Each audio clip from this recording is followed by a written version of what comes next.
Welcome to the Helsi podcast, where we invite you to invest in your well-being and unlock the secrets of vibrant health, peak performance and wellness. Join us, Sebastian Mirau and Johannes Kettelhout, co-founders of Australia and New Zealand's leading wellness company, as we dive deep into the science, strategies and stories that empower you to live your healthiest, happiest life.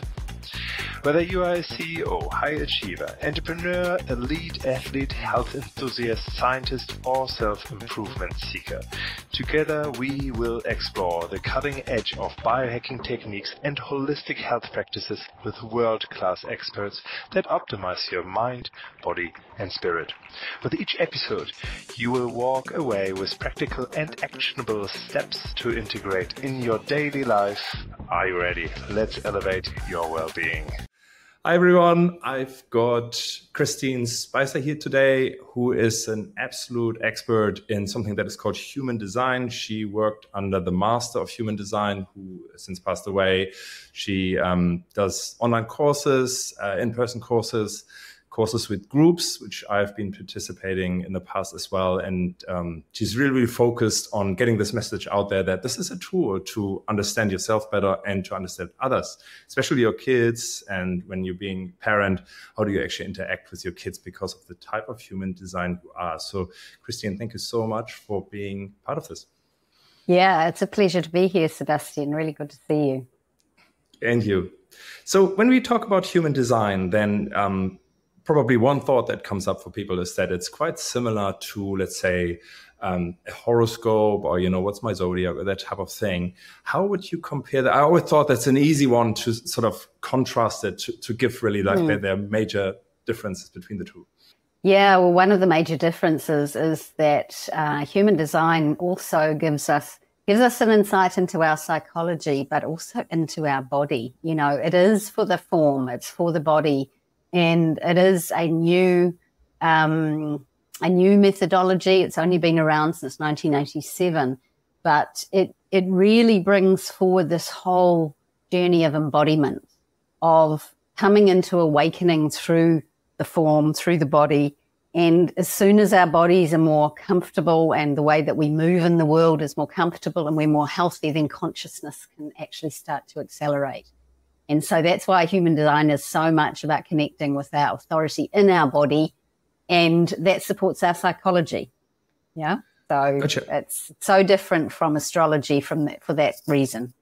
Yeah. And I believe also more accessible. Like if you actually had some training, you can continue to understand yourself much more. And the system is much more accessible in the sense that you don't have to be like a master or offer it to see what strategy works for you, what is your strengths, what is your weakness, that type of thing. Yeah, and I think that's one of the other main differences is that it's really practical. It is something that you can try out. And in order to try it out, you don't need to study the whole system. You just have to have a transmission of your design.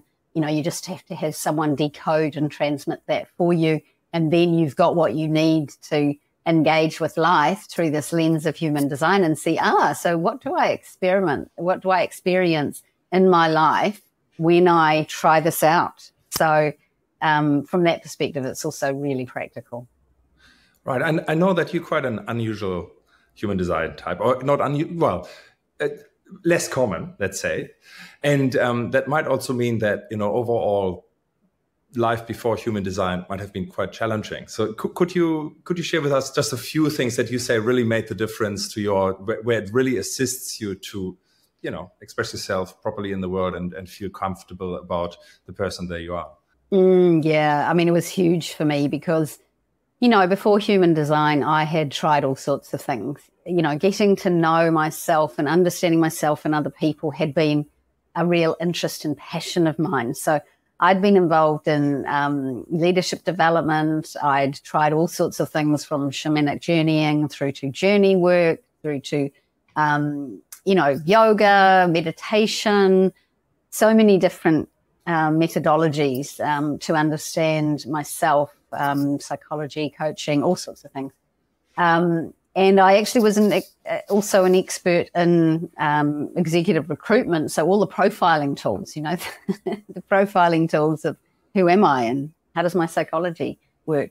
So I'd been on a huge journey, but there was always an aspect that I couldn't get to grips with. There was always, well, this bit fits, but that doesn't quite. And, this doesn't really express me, but even though there's so much that is. And so when I came across human design and found out, well, I actually belong to 1.5% of the population. Wow. That really answered a question. It's like, okay, so all these different things where some of it worked, but it didn't quite fit. Well, no wonder, because those things are often designed, by and for people who maybe have slightly more or less rare aura type.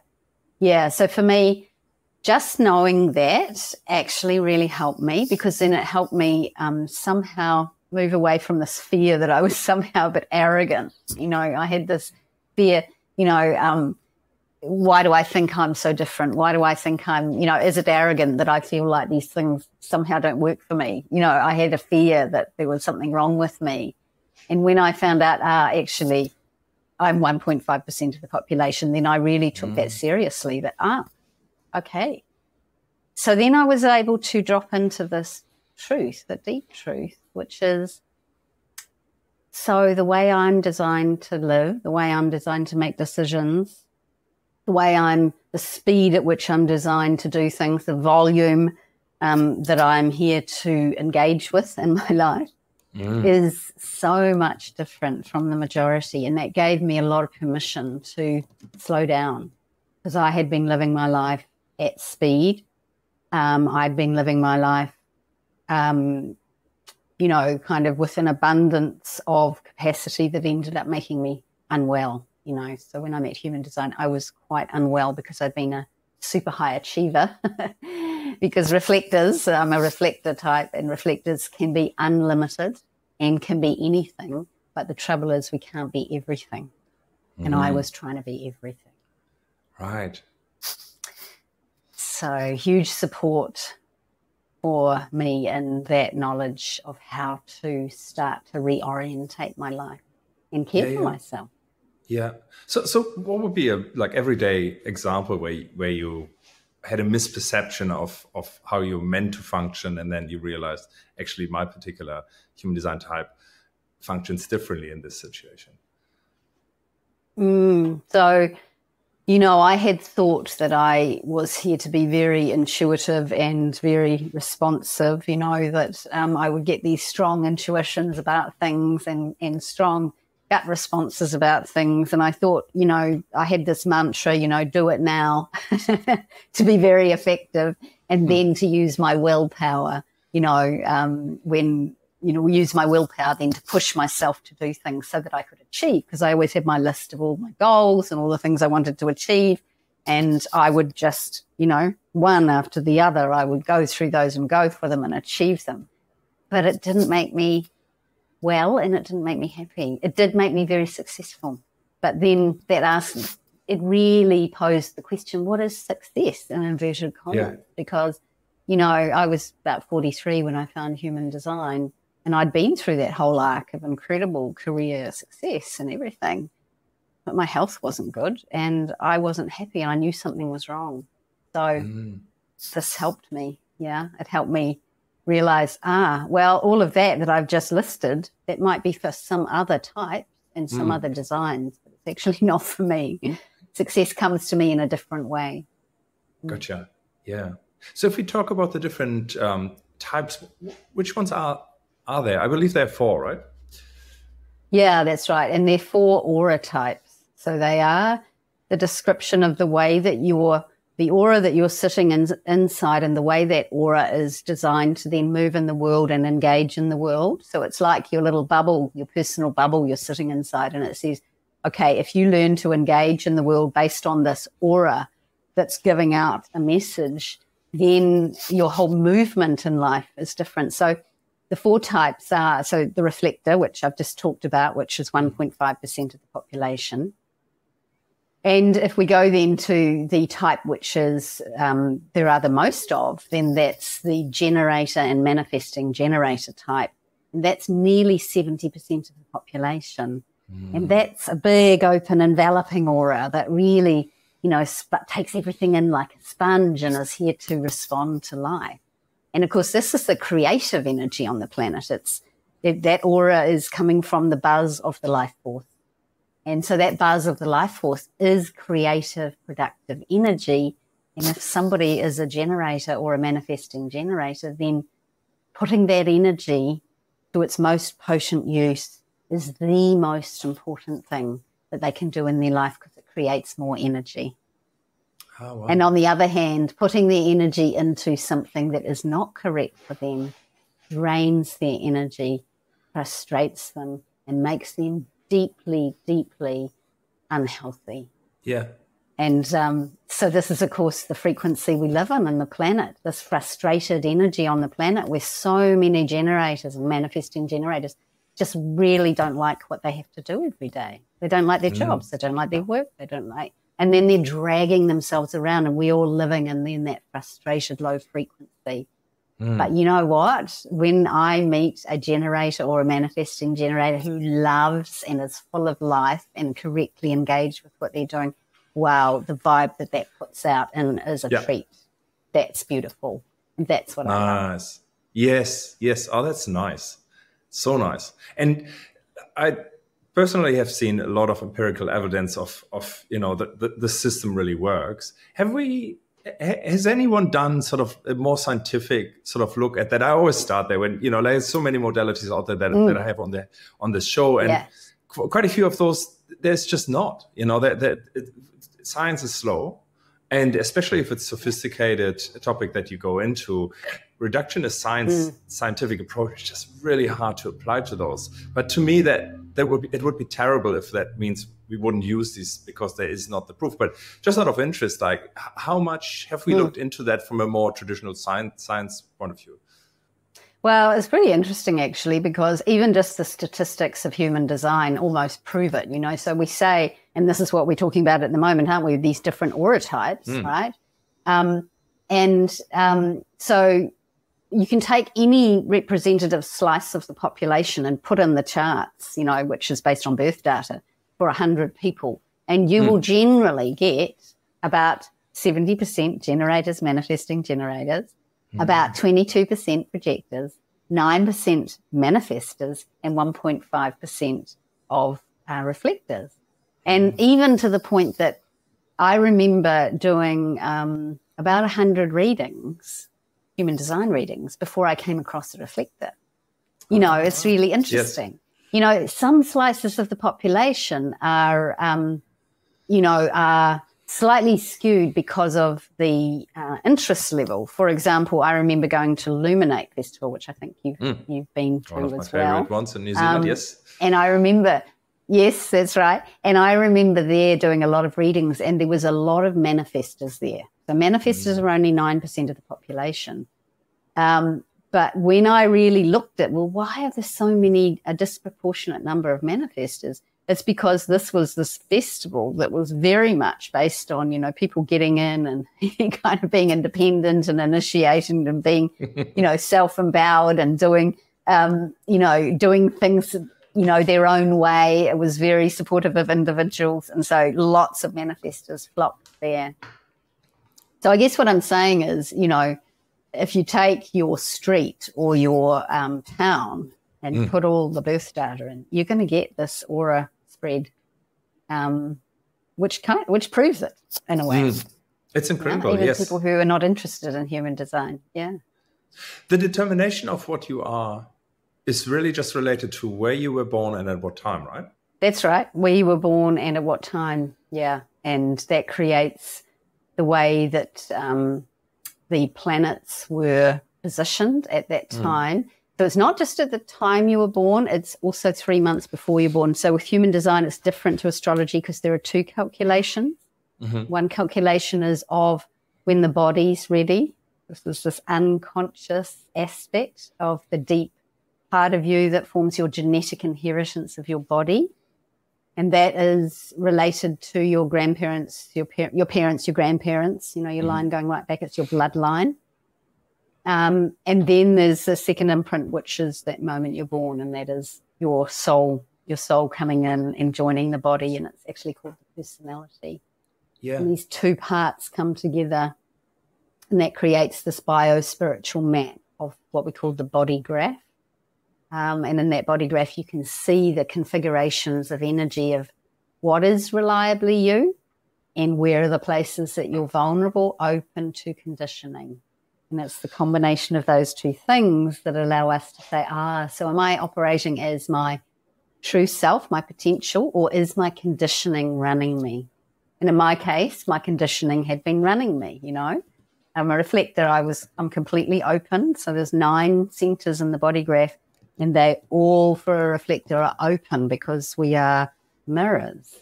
But of course, that means then we're vulnerable. We're amplifying everything around us. We're taking it in and amplifying. And where was I? I was working in in an organization of high achievers. So guess who was the highest achiever? I was amplifying it all. That can't go on forever. It's like a balloon, yeah? It just gets bigger and bigger and bigger. And you know what happens to a balloon when it gets, pop. Yeah. I did look a little bit into sort of like how personalities are formed based on their birthday and position where they are. And I remember Steiner would say, like, look, it's where you are in your space, in the space. And, there are probably many examples. I didn't look into what human design exactly explains. So although I know there is something written about that, but, it's basically the energy of the place in space. What do you reckon would happen if someone actually is born on Mars? Oh, yeah. Well, then that'd be different because it would be a whole different design, because if they're born on Mars, the position of the Earth and the Sun is no longer the same in relation to Mars, you see, because if you imagine, here we are, we're born on Earth, right? So where we are is always relative to the position of all the planets that are around us.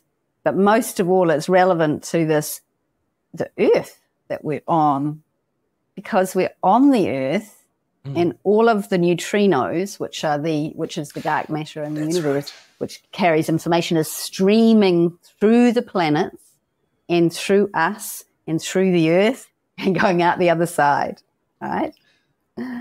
And that imprint, which comes from that dark matter, the neutrinos that carry mass, that are traveling through the universe, it's non-atomic, are interacting with our auras all the time.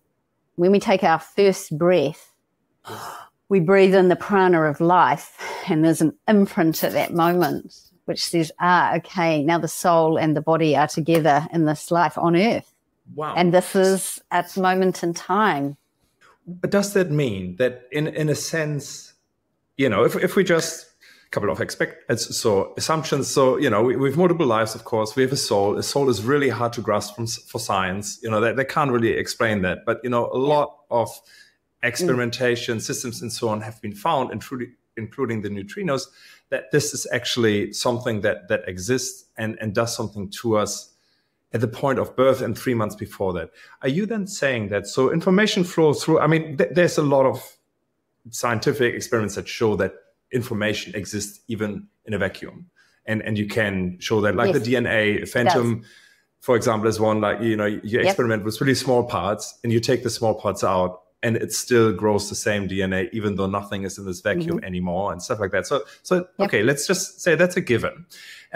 You're then saying that, in particular in those 2 points of time, 3 months before birth and at birth, information flows through us as it normally does even when we're not born. But at the moment where we take our first breath, then it sort of gets imprinted. Does that then mean that this is what you got for the rest of the life? Or is there also still an influence of these neutrinos streaming through space and time all the time? And it depends on where you are on Earth, how you function? Meaning it matters where you are, or is it really? And so it's both. So, okay, so this is what's so fascinating about one of the many things that's fascinating about human design. So, okay, so we've got our imprint. That imprint is our potential, right? It's our potential. And we may or may not live that potential, but there will be a version of us that comes through from that imprint, either a coherent authentic version or a less coherent, not authentic version.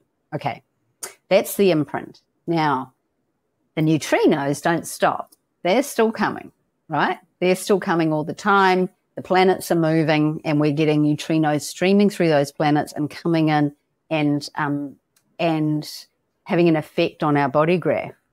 And so this is conditioning. So this is influence coming from the planets. That's not us. Okay. So astrology says all that influence that's coming from the planets that is not us is going to determine our life, right? This is what's going to happen because this is where this planet is, so this is what you're going to experience. What human design says is, nah, it's different to that. You have your imprint.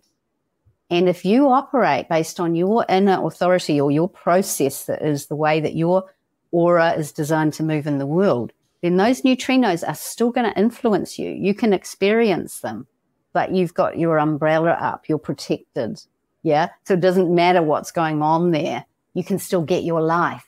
And so this is how we break out of the matrix. You know, that conditioning that's coming from the planets that is not us is not here to just be, we're not here to be puppets of it. We're here to be ourselves. We're here to be our potential. And this is how we become our potential when we then tune in with our own personal instructions that are inside of us. We come into relationship with our own authority, which is the native imprint of the way we were imprinted at the moment of our birth. Yeah. And we animate that in our life and we become ourselves. And it doesn't matter what's happening in the planets then. It can push you around, but if you're really, really rooted in your authority, then you get your life. And this is what human design offers, that you get your life. It's not the life that your mind thinks that you can get, you know, because your mind will say, you know, we'll all say, oh, I want, you know, these two words, I want, I will. Well, the I is really generally the mind because that's the conscious part.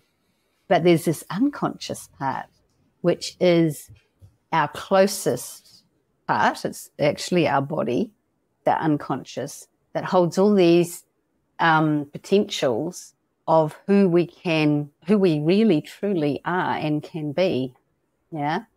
And when we tune into our authority, then we get access to that. And that part which our authority is connected with the part of the totality that's on our side. You know, it's the part of the totality that is, so I step forward into this decision in full consciousness of my own true being, and life of totality comes and supports me. Got it. Because I'm stepping onto my path, you know, my fractal, which, you know, human design puts you on your fractal of where you're designed to be. And on that path are all the people, places, and events that your imprint is designed for. But so many people live their lives off their path. They're over here. I want, and then I go get, based on my mind telling me. So they're going along over here on this other track, yeah? But on this track are not all the people, places, opportunities, and events that they're designed for. And so it's like, why do I keep meeting resistance? Why is life so frustrating? Or why am I feeling so bitter or disappointed? Why am I feeling so angry? It's because you're not in your life. I have so one of the types is called a manifestor, and to me that's a really pure type. That's probably the wrong word. You probably wouldn't agree with that. It's just a specific type where I find one significant aspect of them is that normally they speak first. Would you call that? Because then I tell a little bit of a story that I experienced with them. But overall, they're right. And I actually they're the initiators. They're the people there to open the energy, initiating. Yeah. What is fascinating to me is I remember arriving actually at a workshop of yours some years ago, and I was standing with 4 other people in the car park. We just arrived, introduced ourselves, and another person stepped towards us, and we just stopped. And I really felt sort of like spellbound and couldn't say anything. And it was a little bit awkward because normally the group opens up to the new person. Hi, how are you? You know, It's arrived as well. Very good. How was your ride? Whatever. And but this didn't happen, and so it became awkward straight away because no one really spoke. And then we said hi, and you know, eventually this sort of like flew a little bit, and then we found out that the person that came last was a manifestor, and she said, "Don't worry, this happens all the time to me." And then later on in the workshop, I think we picked this up again, this topic, and the reason why is because energetically, and when you look really into how they are built, how we were built, and none of us was the same type there, is that we respond. I think we must have been all, you know, the responding type, and so she was the one that was meant to speak first, and it was really noticeable. It was a bodily experience, really feeling like, okay, you know, like I'm waiting until she sort of almost invites me to speak, and then it's really easy. Then I can talk forever. But you know, there was this mechanic there, and to me, this was always such an obvious aha moment. And ever since, when people seem to have that thing going on, and if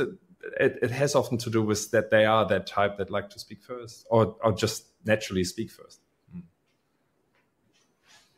Yeah, that's right. And and we're talking about the manifestor type, which is only about 9% of the population. And it's so important for people, if they are manifestors, to know they're manifestors, because they have such an unusual aura. Their aura is really different. And this is kind of what you will have been experiencing too. You know, the person hadn't even done anything, but they bring this auric bubble with them. And that auric bubble is actually a closed bubble. And it's a bubble that pushes everything out. It's actually called repelling. And of course, people can be quite upset when they hear, oh, I've got a closed repelling aura.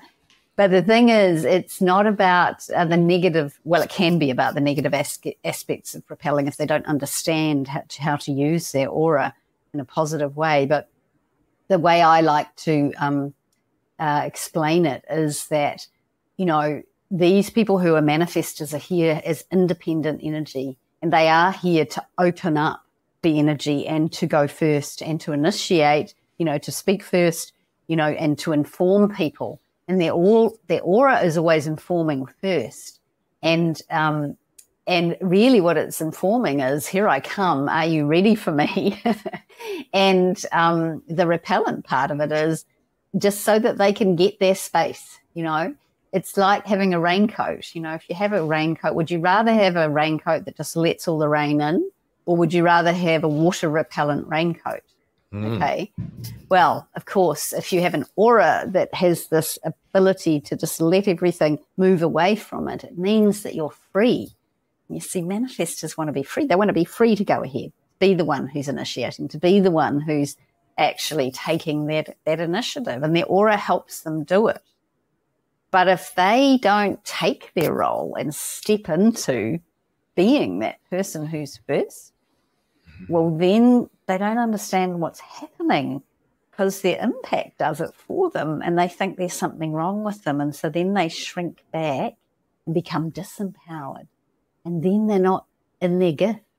And then that's very sad, because, you know, there's so many manifestors in this world who've just been beaten down by people who don't understand what this aura is for and how amazing it can be for the rest of us, because they're here to open the way for the rest of us, so that people who are actually designed to respond can bring their creative energy along, and the door's already open.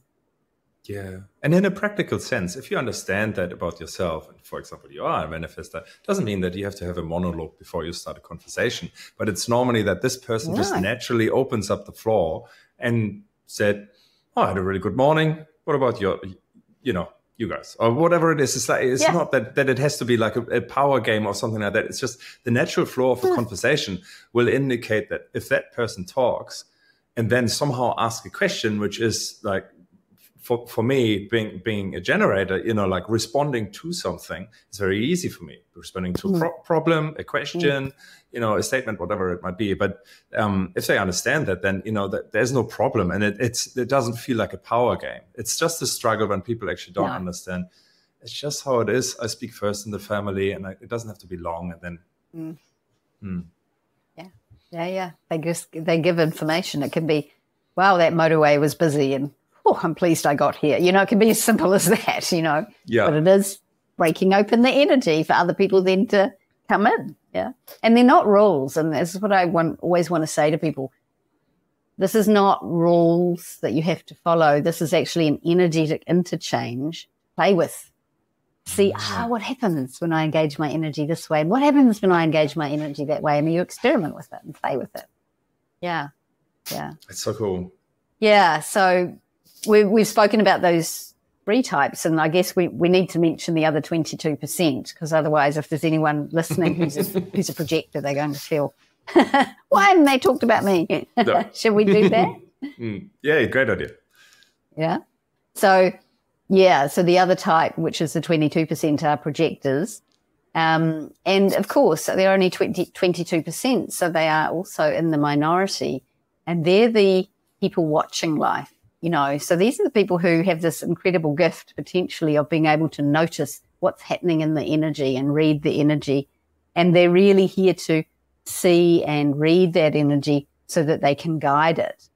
And the difficulty for them is they do see the efficiencies and inefficiencies of the way that energy is being used. And yet they have an aura that goes in, it's very focused, and it focuses and penetrates. It goes in and reads and scans people. And you can imagine if someone's intensely looking at you and kind of reading and scanning you, you might be able to feel that.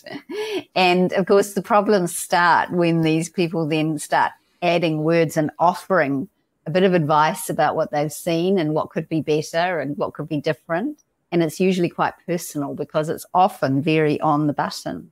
But of course, these people, their aura is an aura that needs to wait until this wisdom that they have is actually invited. Wait until they notice somebody actually wants to hear this.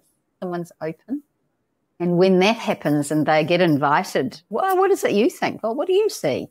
Well, then they can really share their guidance because they're here to guide. They're here studying life and they're here to guide life. But of course, the difficulty with being a projector when you don't know you're a projector is there is this tendency to amp up the energy and to feel like you need to do everything yourself. So a lot of projectors are just exhausted because they're really living a life that makes them very bitter. So instead of feeling successful, they're just exhausted and bitter because they're trying to overdo everything rather than guide what needs to be done. Yeah, so that's the last type that we haven't talked about. In terms of the receptivity, where that manifests really, really clearly in my life is really the sleep pattern of. So I have a projector in my family, and I have 4 manifesting generators, which are really, really high energy, and then I'm a generator, so it's a little bit in between. But if I would put the 2 children, like any child other than the projector and manifesting generator together in the same room to sleep, normally the projector can't sleep. And, you might think, oh, yeah, this is just the excitement because, another child is sleeping in that room and so on.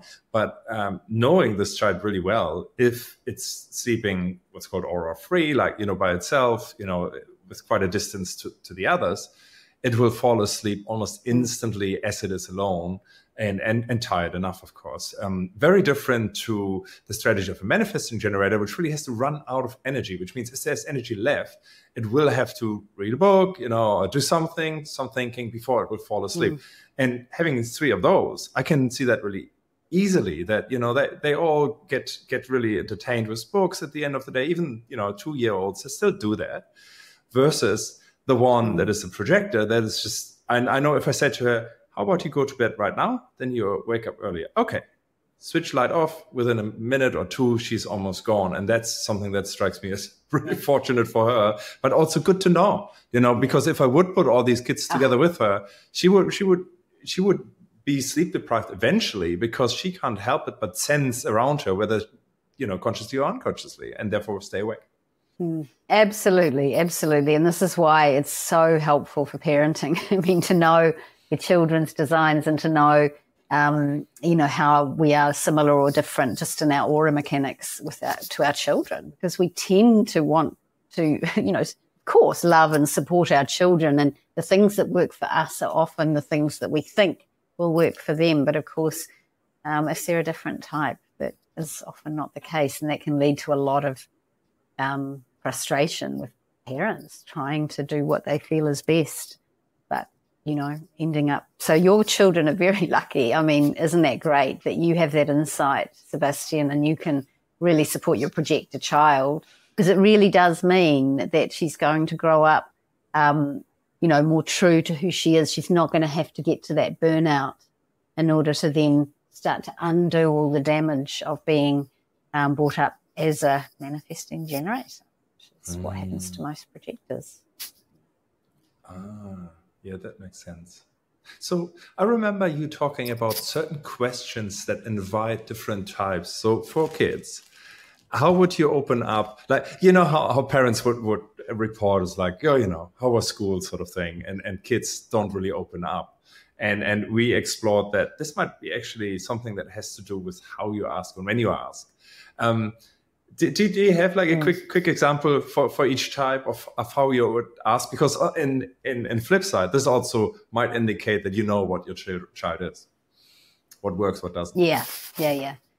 So, I mean, and of course you can experiment if you don't know what your child is, but of course you can always just go to the free online, you can go to an online system and put in the chart and bring it up and it'll tell you what type the child is. So, okay, so for example, with anyone who's a generator or a manifesting generator, which has that sacral life force energy, which is here to respond, it's really helpful to give options and ask yes, no questions, rather than open questions. Because if you say, so what happened at school today? There's nothing to respond to. They're like, what happened at school today? And just sends them straight into their head, right?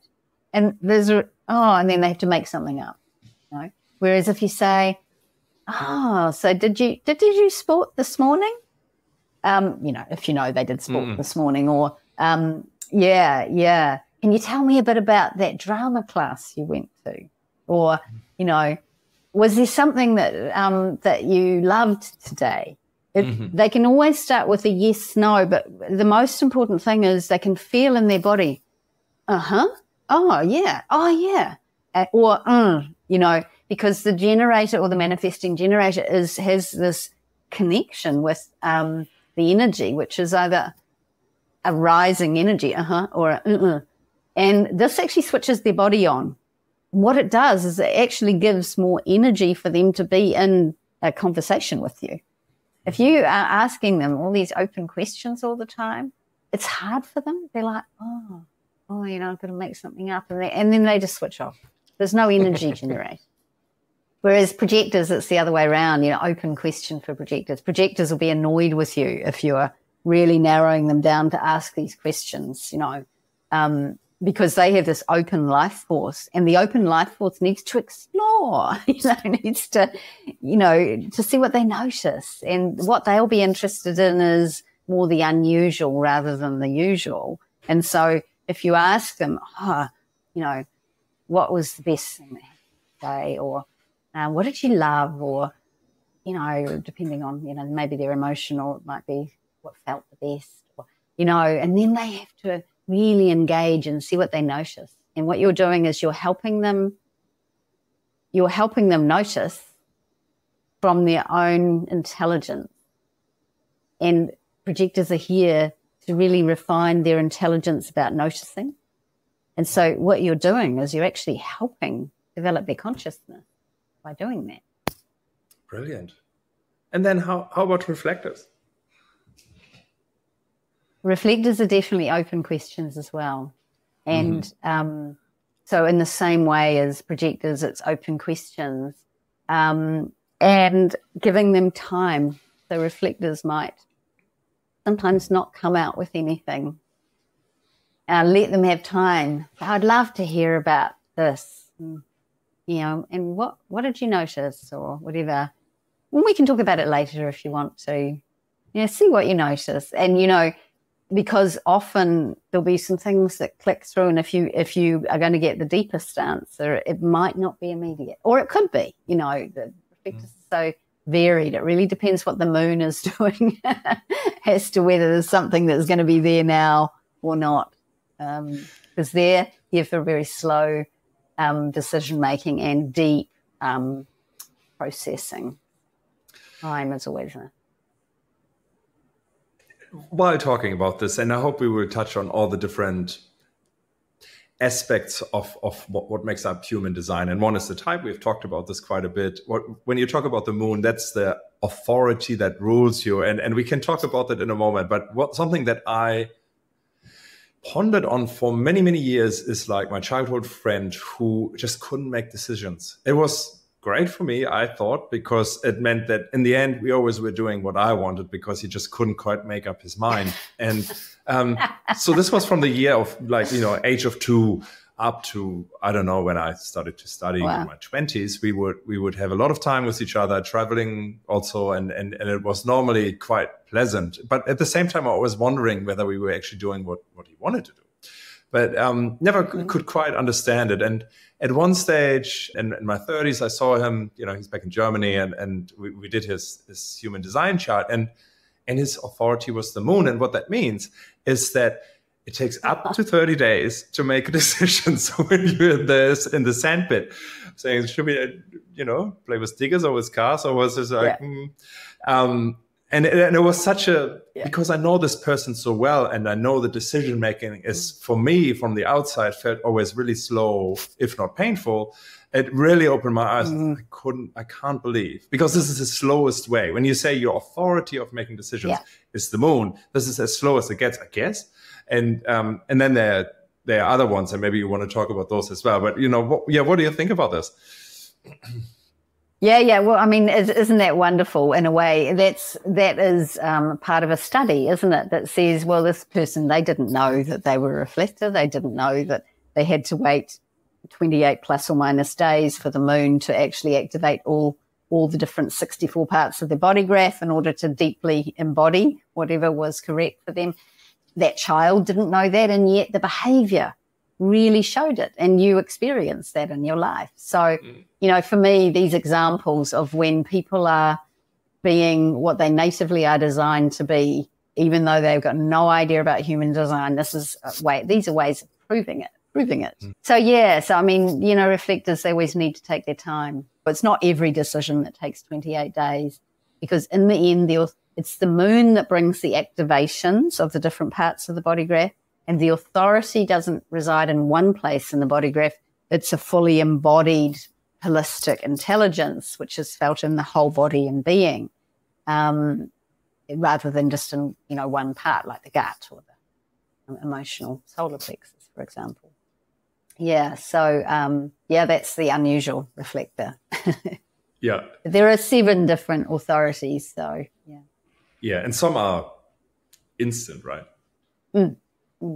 Yeah. And I mean, I think this really helps us understand why some modalities, for example, work for some people and not others. So we could say, for example, there's a lot of support from a system, like the power of now, Eckhart Tolle, who is talking about being present and being now.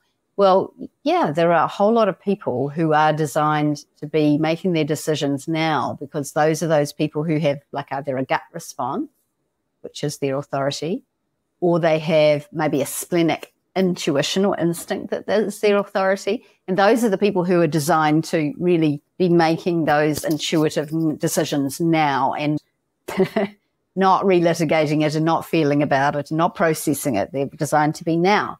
And so if you're one of those people and you pick up Eckhart Tolle's work and you resonate with it, well, wow, that's going to be such an amazing support for you. But if you're a reflector, or if you have emotional authority and you read that work and think, okay, I'm going to be intuitive, I'll be instinctive, and decision will come towards me, and I'm just going to intuitively go with my gut now, well, you're looking at disaster in your life, because it's the worst thing you could do. Because in that case, you actually have a process, which is a longer process, which is a feeling process, which has all sorts of layers and complexities that have to be on board for you to be on board. And so, human design is called the science of human differentiation. And I reckon it's something that saves so many relationships and marriages, because just understanding and accepting that we have different time frames for things can be taking huge amount of stress out of life for people. Are some of the decision processes and authorities more common in humanity than others? Yeah. Yeah, absolutely. So, for example, emotional authority, which is solar plexus authority, is the most prevalent authority on the planet. And this is needing to tune in with our emotional state and let that state move through layers and really digest how we feel about things in the solar plexus and wait for that clarity, that moment of clarity where, we just feel neutral. We're not super excited and we're not dreading and we're not everything in between, but we've been able to feel all of that on our roller coaster of high to low. But we come to this place that's an inner settled place where the whole of us is there.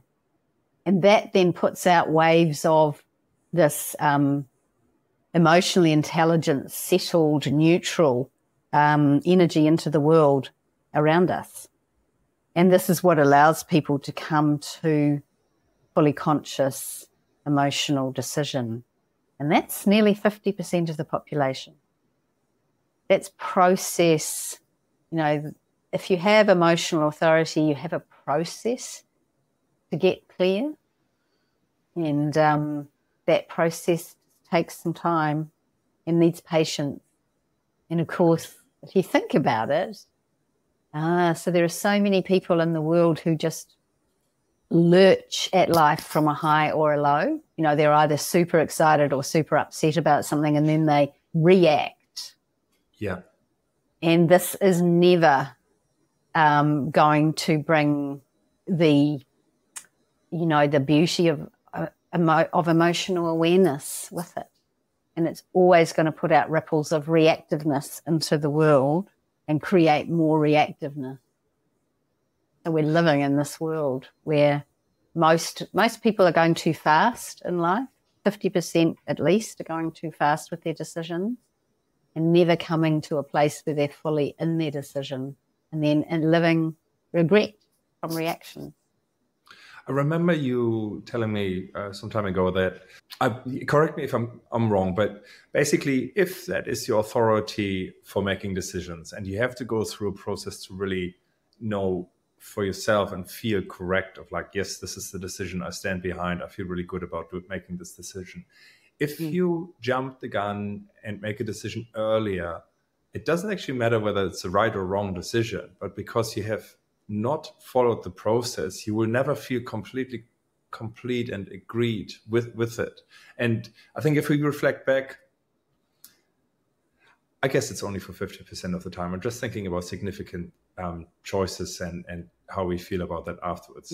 Relationship is complex, so I don't know if you want to go there and say like, I took it slowly and, I had some thoughts and we had to think about it, a couple of times before we really said, yes, we will be together or get married or whatever. And, more similar to big ticket items like buying a house, like, did we take our time or did we feel rushed to buy it? And did it therefore never feel completely the right decision, or I didn't own the decision because I didn't go through my process to really feel like I've dotted all the I's, across the T's, and I know this is the right decision. So to me, this is super, super helpful. Just know that this process is required regardless of what the outcome is. But if you go into it, but it's like, I don't feel right with that. It's frustrating for me too, because sometimes I think like, this is such a good opportunity. I know it's right, but at the same time, it's like, but it doesn't feel right, even though logically it makes sense. And then eventually, if I really give it the time, it's all good. Yeah. And then, it's so good to hear that you really get that, because so many people with emotional authority, they'll start feeling their way through a decision and then they come to a point where they mentally know this is right or mentally know this is wrong, but actually their body and their whole being is not on board yet. And at that point, if they jump in, then they only take a part of them with them. And the experience is thin in a way in comparison. And also the nervous system, and this is the point about the nervous system. If you have emotional authority, it's your nervous system that needs time to actually be fully there and not in a nervous state that creates more nervousness, right? And so even if your mind thinks this is the right decision and your nervous system hasn't got it yet, you're always betraying your body and you'll never be fully comfortable, no matter how good, in inverted commas, the decision is. That's amazing. I'm actually thinking about someone I traveled recently with, and he loves his breakfast, and he loves to take time for his breakfast and make a sort of like a little bit of a strategy of what to eat first and then second and what last and so on. And I know that if he gets the right time for that, and there might be other reasons for it, but, I would love to actually read and see what his process is meant to be, because when he gets it right, his day is set up for success because he has, made good decisions. He took his time to decide what he eats and so on. It's fascinating. Yeah. I mean, and look, there's so much happening in all different modalities to support the nervous system. And I think, this is, in a way, this acknowledgement, even if people don't know about human design, it's an acknowledgement that this nervous system, which is evolving in humanity, needs attention and needs support. And it's the modern life and the fast pace of technology and all sorts of things that are actually, pushing people to go faster than is good for them if they have emotional authority. And so, this emotional authority is not what has been true in humanity for thousands of years. There was a time, let me put it another way. The emotional authority of awareness is what is still evolving in humanity. So it's not fully developed yet, but it is where we're going on an evolutionary level. And so life as it was, that was always run by the mind, is not really yet built to allow our nervous systems to process life through all of its awareness. So that's why we have so much trauma and we have so much emotional ill health and mental ill health in the world, because, around 50% of people are always not fully home if they're not making decisions as themselves. If they are, then this is what puts out ripples of awareness into the world. It's what raises consciousness. It's where we're going as a humanity that can become telepathic and able to commune in a whole different way through spirit. It's a different intelligence, but we're not there yet, and we need time. We need time to come into this new spirit. It's where we're going. But life can be so brutal, and it can cut us off from this intelligence. Yeah. If I think about the future of humanity, there's certainly a possibility of we don't have to work anymore, because there is actually all provided because of, robots, free energy, whatever have you. There's a possibility that people actually have so much time that they have time to think, that they have time to reflect and really nurture themselves. Of course, there are other realities, but that's certainly that would really help our evolvement, because we can study as long as we want, as deep as we want ourselves, our relationships and so on, and just don't feel the pressure of life. Because I've had so many people on this podcast that point to the same problem, and that's modern lifestyle. Humanity is good and humans are good. Most of them are good. But I wouldn't say I'm the best human when I haven't had enough sleep, when I'm irritated or under pressure from work or from my partner. And then I'm meant to guide my child of not doing, I don't know, handstand while, having dinner or something like that. And so that's something that is really avoidable by changing some fundamental, I guess, cornerstones of our current existence. So I relate to that in that way. When you talk about, we are not there yet, you're talking more about the development of humankind, but I'm also looking at what are the cornerstones of this life at this moment? And there's some that are about to change. And hopefully we will take that opportunity to change it to the better. Yeah, and absolutely. Excuse me. And so, and with this, we can be kinder to ourselves and allow our own lifestyle to, be working at the pace that we're built for. And for our children, just by knowing, this child has emotional authority, we can rearrange the way that we ask them to do things or the timing, and always give them notice, so an emotional child needs to know, in about half an hour we're going to be doing this, or, in a while this is what I'm going to be, could you do this, in a while. They need time. So it's not like, get up, get up now. It's wake them up before they need to get up. Say, hey, darling, you've got a bit of time. You've got a nice 10 minutes or something, or 15 minutes to lie there and just wake up. Don't go back to sleep. Just let yourself emerge a little bit, and then we're going to get dressed. That's fascinating. This is really good for an emotional child. Yeah. Wow. This is that would be such a good good book to write. Yeah. No, like how to understand your child through human design. Very good.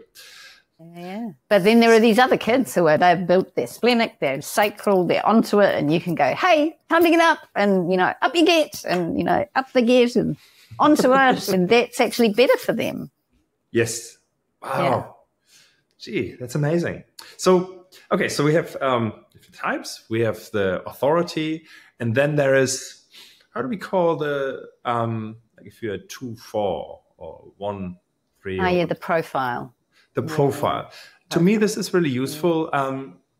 Just list them then quickly. I'll give you an example, and then I'll let you expand much more to it. So there are 7, yeah?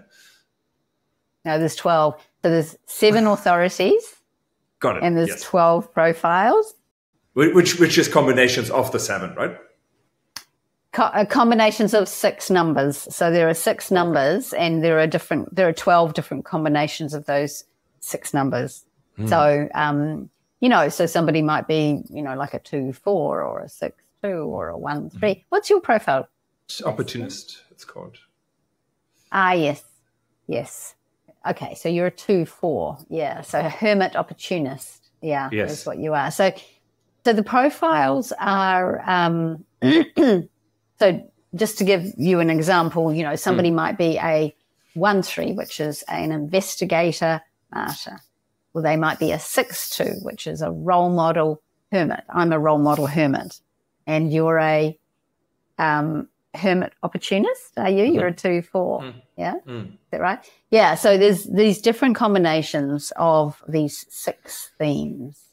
And this is like the costume that you wear in life. In a way, it's your modus operandi, your way of kind of operating in the world. And any type could be any of these profiles. So it's, always combined in different ways.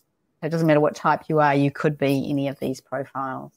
And this is kind of like a flavor or a style.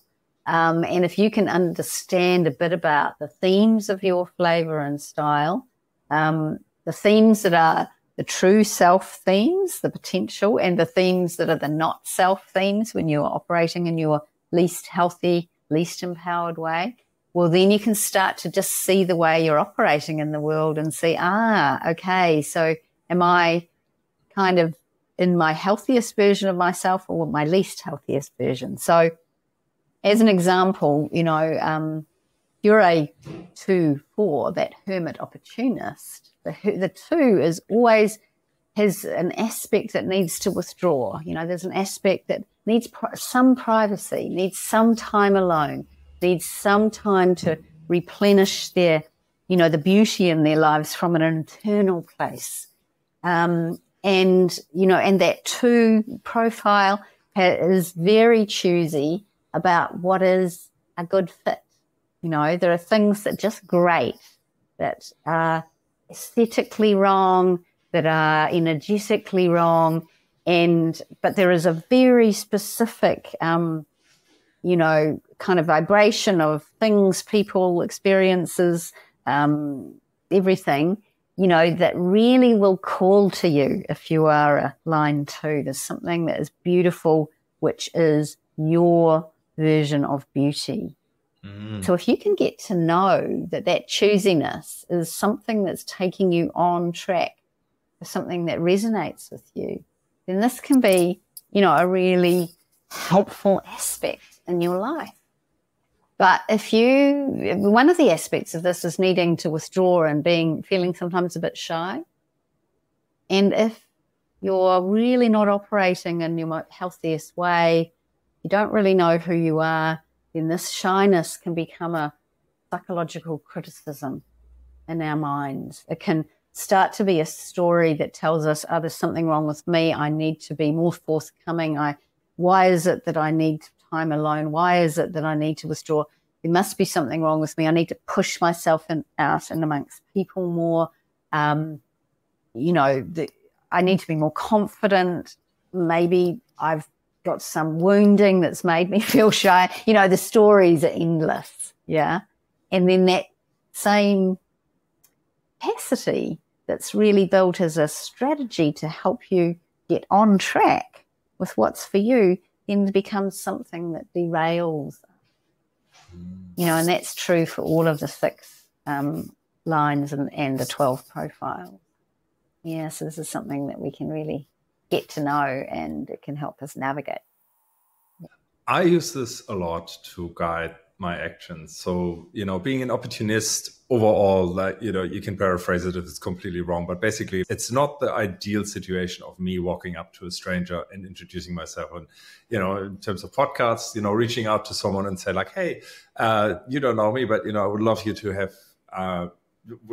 to be on my podcast. And like overall, yeah, that's a normal thing to ask, but I tell you, it does not work really well for me. And it's the same for, if I have to speak to customers or suppliers or something like that, if they don't know me, it seems that I can't really pull it off. It's a very different story, on the other hand, if I get introduced. So I used to do this to the point that I actually asked my colleague, hey, can you call this customer and hand me the phone? I mean, this is sort of tricking the system, but it seems to work because there was that connection. And the same as a podcast. Like, if there's a connection through just someone else booking it in, reaching out and so on, suddenly it's not an issue.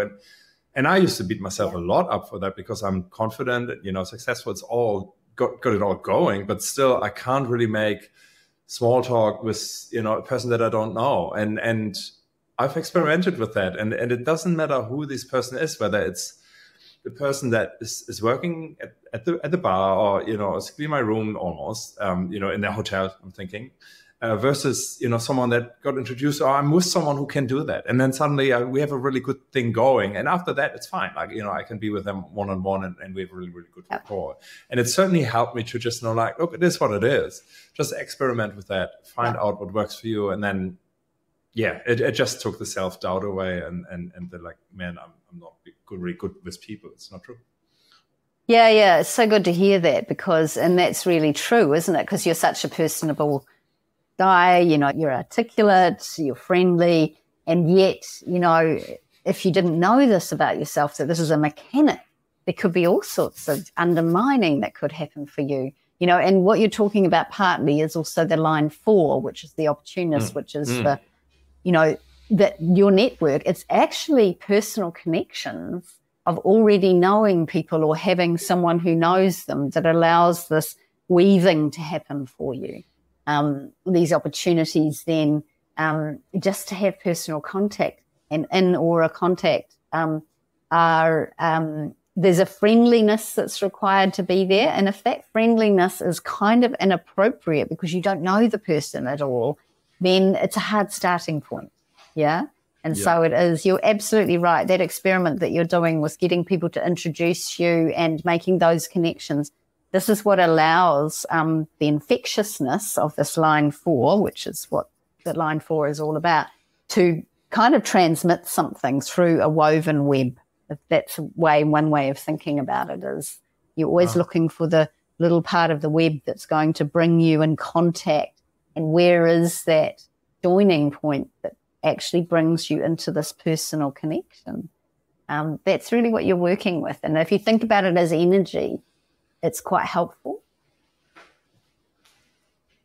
Yeah, that is good. And I guess, put my daughter against it. I don't know what her type is. You will know when I say what normally happens. She would just go for a walk with us. She's 9 now. And she would strike up conversations to strangers. And, to the point that they sort of like, agreeing to having dinner with us without actually knowing us. That would be something that I would never be able to pull off unless I'm with someone else who is somehow the catalyst to then make that work. Because, I'm open to have dinner with, people that I meet just on the day. That's absolutely fine. Yeah. But it seems almost that's easier for her. It's easier for her to be with people she doesn't know, or at least the initial conversation seems to be just so natural to her. Which type is that again? Yeah, she's probably a 3-5, or she's got a 5 in her line somewhere, or she's maybe got a 3. It's a little bit like my partner Mark, who these are people who are designed. If it's a 3-5, then they're designed to bump into strangers. I mean, this is what they're here for: is to bump into strangers, and to just kind of have this conversation. And they have a certain magic and mystery with strangers. And actually, it works better for them with strangers than it does with people they know. They can influence the stranger more than they can influence their family member, because it's this mystery and something unknown and the expectation of the person who doesn't really know them but imagines something about them that allows all that to happen. Yeah, it's a phenomenal thing. Yeah. Fascinating. Yeah. Yeah. And again, so helpful to know your children, but also your friends and how that is. If I could just imagine if I would have a friend who would be like that, and we might not see each other very often, then we would go down the street and say like, okay, let's have a meal, and then they strike up a conversation with the waiter or with people just in the street that they're just waiting for the traffic lights to change, and in that time they already made a friend there. And if you accept that this is just part of their personality, then I guess you can work with it, you can accept it more. And well, maybe you have a strategy of going somewhere where there are no people. So we have a picnic at the beach where no one else is, and that's fine too, right? But overall, there's certainly an understanding of you're different. Got it. Yeah. Exactly.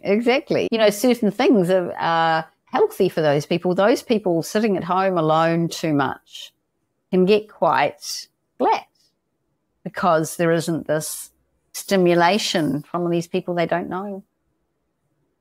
Wow. That they need to get to know. All of these people that they don't know. People often end up having jobs that help them live the most healthy version of their profile. So somebody who has a job where they're out with strangers a lot and have to just, talk to people they don't even know, well, then that's great if they're like a 3-5 profile or a 5-1 or something like that. But that's terrible for somebody who has to have kind of a long courtship and really get to know someone really personally in depth before they can be effective, if you like.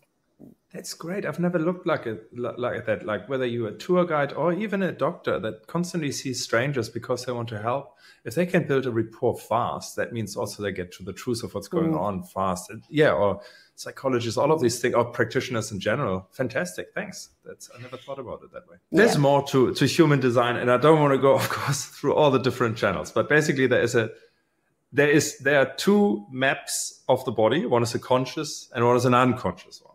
We don't have to talk too much about conscious or unconscious, but I do want to give the listeners just a little bit of a taste of how deep you can go with human design and how helpful that can be, right? And that's really there's a map of the body that tells you whether something is switched on in you or not, and whether a group of channels, as they're called, are switched on or not. Can you give a simple example of a person that has something switched on versus not switched on, to give a little bit of a taster of how clear you can become of where your strength lies or not? Yeah. So as an example, there are people who have, so a channel is runs between two centers, right? So if you have two centers defined, there is always a channel that's running between them.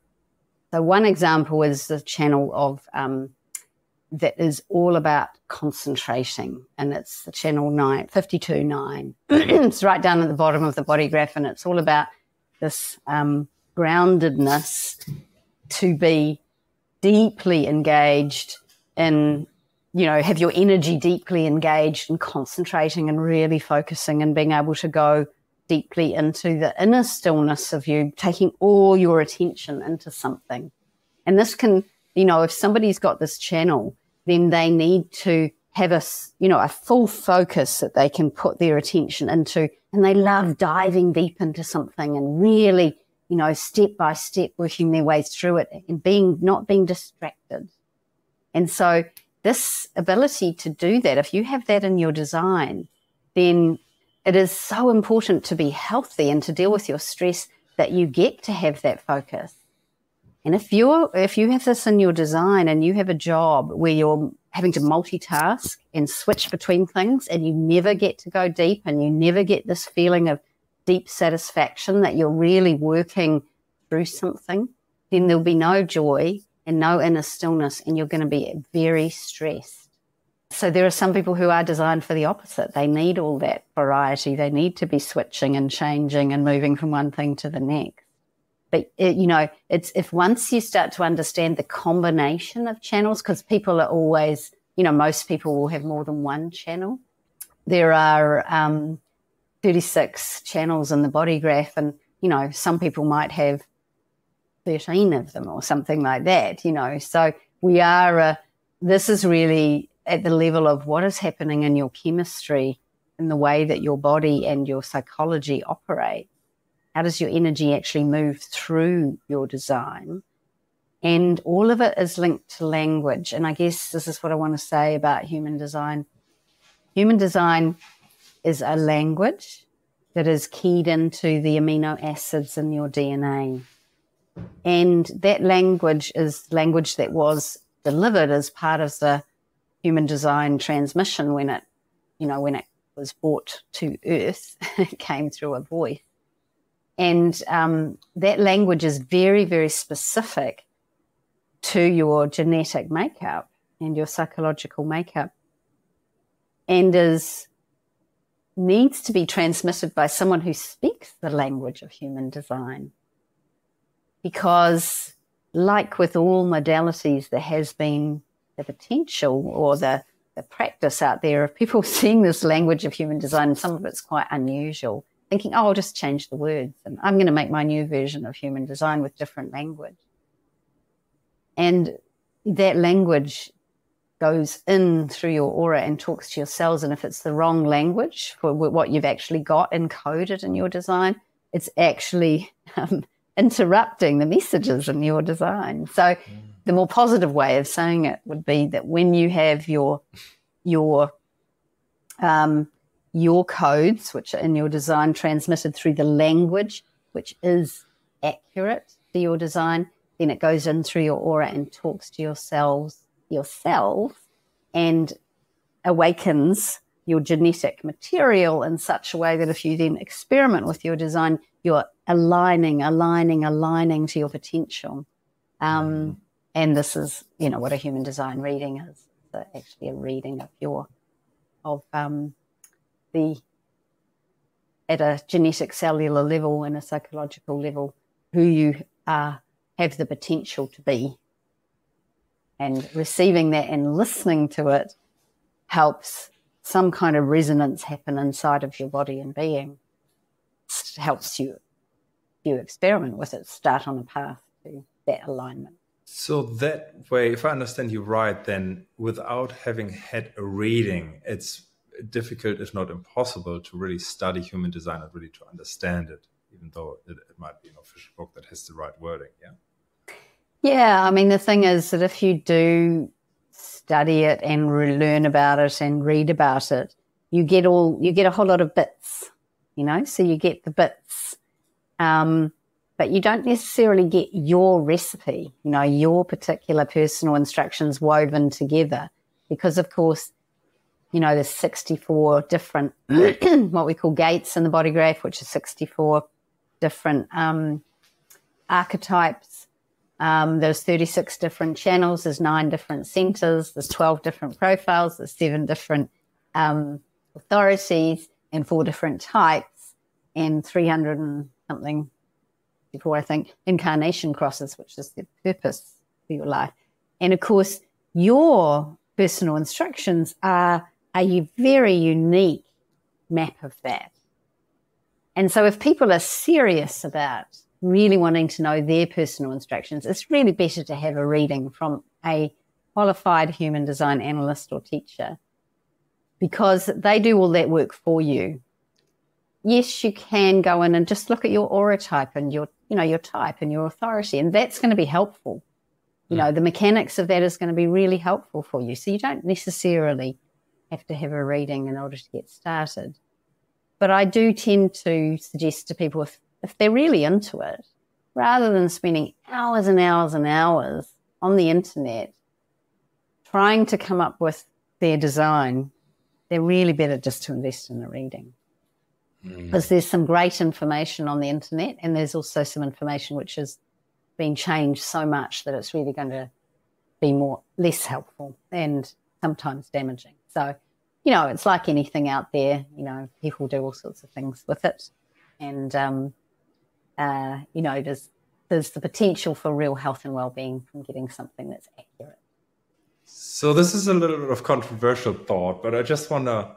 So basically, if you really, really get human design, you fully understand who you are. You can act, in this life, really on mission, on personality, and all the rest of it. If everyone would do that, would that be a little bit of cheating? Because that would actually mean we not necessarily figure it out, but we actually would just follow a particular strategy to, create, I guess what some people would say, heaven on earth. But then I guess it's so complicated enough to not think that way. Huh? I could just pretend that there's a school of thought that would say, look, when you come into life, the whole meaning of life is to experience it and just to figure it out as much and take the learnings. If you would get such guidance about yourself, then you would compromise yourself on some learnings. You could also say, it's such a mess. Oh, I see what you mean. Yeah. I see what you mean. Yeah. Well, so the thing about human design is it gives you, if you follow your strategy, which is your decision-making strategy, and your authority, which is your place to make decisions from in your body or process, then you get the experiences that you're built for. Now, not all those experiences are going to be wonderful. A lot of them will be challenges. But those challenges are the ones that you're built for, which are going to increase your potential. Whereas if you're not living your design, you are going to get challenges and you're also going to get many experiences. But a lot of those are going to be things that you're actually not built for, which will then undermine your potential. So we're not saying that you find your human design and then your life is perfect and you never have anything difficult and that nothing ever goes wrong. We're not saying that. What we're saying is, there is a life that you're built for. And that's going to have a lot of different things in it. And you're going to still learn and grow and be having to deal with the rough and tumble of life. But it's your life that you're equipped for. Yeah. No, that makes good sense. Thanks for clarifying that. There's one other aspect that I was thinking of, if we can touch on that, and that would be the conscious versus unconscious. So they're really, and the other thing is having two people that sort of are in the same space, because at that moment they complement each other potentially, and some channels are switched on. So maybe start with that, because to me that's fairly simple. So if we talk about the same channel that requires you to deep dive and research and enjoy that really sort of deep work, if a child of mine doesn't have that, but I have that, and school just prescribes, got to do that, got to do the research, this will take an hour, you really have to focus on one topic and you have to go really deep. But actually they don't have that channel, which means it's not natural to them. By me sitting in their space, meaning like within 6 meters of their presence, do I switch on that skill to the degree that they can actually operate as if they would be me? Yeah, of course. Yeah.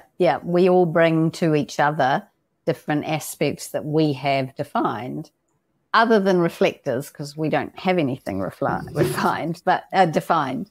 But all the other types, that will always be bringing their definition to other people. And then it's the question, okay, so we can all borrow and use other people's definition because we get access to it and we amplify it, right? And that's fine. It is conditioning, so it's influence that's not us. We can learn about it, the most important thing is not to get identified with it.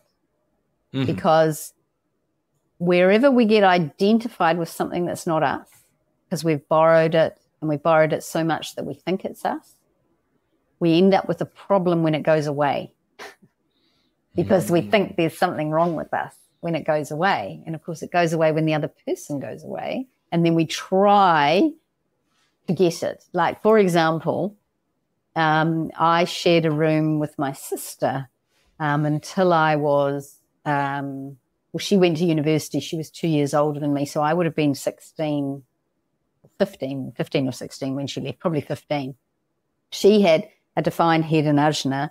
So that's the, the mental, intellectual, academic processing unit, the thinking mind. And also she was a generator type. So she had the energy to do it. And she was a great student. She was an A student, and I shared a room with her. And we used to study together. So, for all these years while I was going through school and high school, I had this great academic record, and I was such a great student, and I got fantastic grades. And then she went to university. Then it all fell apart for me. Like suddenly I just didn't have this energy to sit there and study. I didn't really have the focus to mentally put it all in. And I remember when my parents went to my parent-teacher interviews in my sixth form year, my second to last year of school, they said, "Thank goodness you've come," because normally it had been, "Oh, Christine, she's such a model student."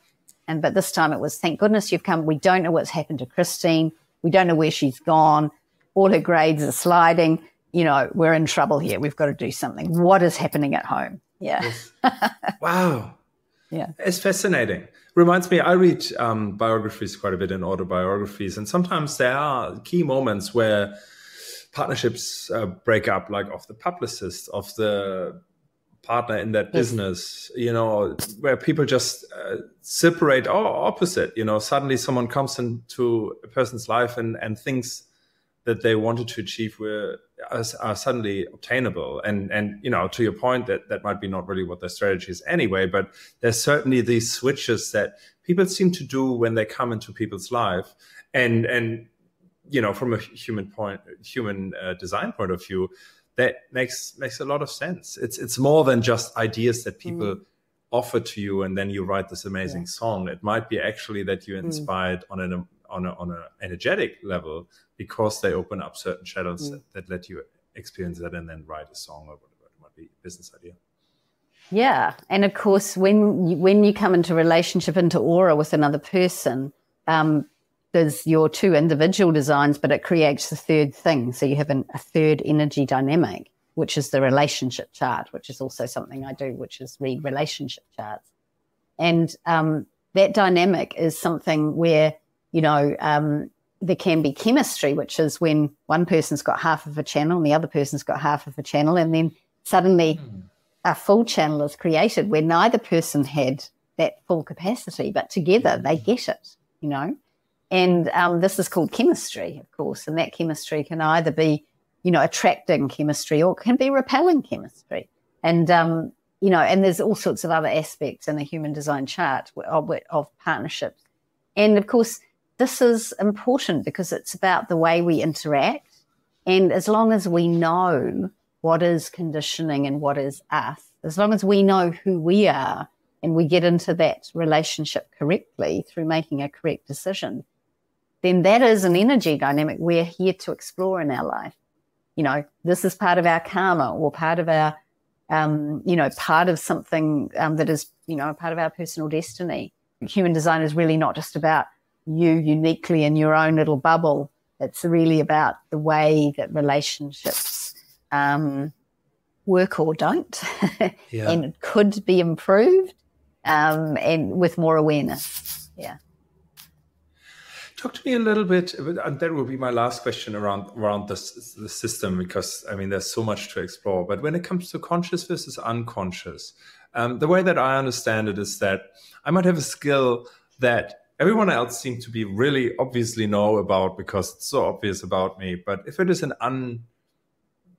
talking about the research thing again, if that is an unconscious channel, which is the channel that I'm not aware of, does that mean that I don't even understand that I'm good in it? but I just do it anyway. But, I don't understand it. If people would say, oh, you're really good in studying, I would then deny it or say like, surely not. Like, I'm not really good in this. Or does it only apply to certain channels where it's really obvious the difference? No. So, so the thing is that, yes, other people can often see what's unconscious in you and you can't necessarily, but so you might not consciously think about yourself like that, but if you can just start to watch your behavior, you can become aware of it, So these are things which in your earlier life might be blind spots where you completely don't see it, but you do act it out. And then someone highlights it to you, or you might see it in your chart, or, someone gives you some feedback and you start to think, oh, do I do that? Do I behave in that way? And then you start to see yourself behaving in that way, and then you can see it. Then it's, that's my unconscious at work. I can kind of see it. Still don't really think about myself like that so much, but I can kind of start to become aware of it. Yeah. Yeah, exactly. Like using the mirror of others to pointing something out, or the evidence actually like, well, my track record actually shows that I am good in this, versus like acknowledging like, of course I know this, versus just empirical evidence. Like, yes, I'm good at that. That's good. That's really good. And it's really nice because there's some good features. Like I think of everyone was like, no, if you look at your chart and like, oh, great. Got that skill too. I'm not aware of it, but at least I got it, which means it's still accessible to me. It's just not the awareness there. Yeah, and this is often what can be so empowering about human design, having a reading and getting it transmitted, is that, sometimes it really affirms something about us that we sort of kind of knew, but when we have it pointed out, somehow we get more access to it. And particularly if that is your authority, because for some people our authority, the place that we're designed to navigate from is unconscious. And that does mean we have to really get in touch with our bodies to feel it, because our mind doesn't really think about our authority. Our mind doesn't notice that we just had a response. But actually, if we use our mind to pay attention to our body and what's going on in the body, we start to notice the energy and we go, that's what that is. That's my authority. That's my inner truth telling me this is it. That can be so helpful for people. Yeah. We just have all these capacities that can be hidden from us until we have them pointed out. It's half conscious and half unconscious. Amazing. Christine, this has been really, really informative. I love what wealth of knowledge you are and how much experience you have, and you can really back that up with examples too, which makes it really easy to listen and understand what you're actually talking about. I think it's a complex topic, and you're one of the world's experts in this because you've been studying for so long and practicing for so long, and I feel really, really grateful that you have spent more than an hour, or hour and a half actually, with us explaining this. I would love to have you on again, actually. Yeah, it's such a juicy topic. And look, thank you for inviting me to come and talk about it, because I love sharing it. And, and we are part of a network, Cece. We've known each other before. And so hopefully that was then, something where we've made renewed a connection. And that's how things are meant to work for you. So then it's beautiful for me because I get to just reflect that and enjoy talking to you. So thank you so much for inviting me for that. Yeah. Brilliant. Well, just to put a spotlight again on sort of how people can connect with you, and I highly, highly, highly recommend it. Of course, the in-person courses that you do, they are normally mostly in New Zealand, I believe, but they are probably my favorite because you really experience on a bodily, like in-person training with others where you're exactly at, and you're a great facilitator there. And then we have online consultation, which is something that I've been done with you, especially since I've been moving away from New Zealand. And then you now have online courses, which I'm really, really excited about as well. And all of that can be found under humandesign.co.nz, correct? Do you want to add anything, sort of how people can reach out or what they can expect? Just a couple of words, sort of like of encouragement. Yeah, just that, I love working with each person who finds me, and So if you do want to jump on my website and just get a bit of a taste, you know, there's a bit of information there, and there's some videos that you can see me talking a little bit about human design, and there's lots of options. So just see what resonates with you, and if you feel moved to, then I'd love to hear from you and work with you, helping you towards your most empowered self and the life that you're built for. Wonderful. Well, thank you so much. Really appreciate your time. Thank you. Yeah, you're welcome. Good to see you. Bye-bye. Lovely.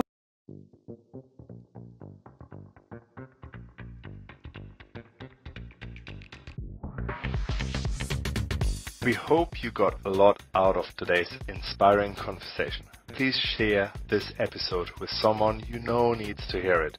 Whether they are a seasoned health expert or just beginning their wellness journey, these stories of remarkable transformation, success, and valuable insights will certainly help empower more people. Until next time, have the best life ever.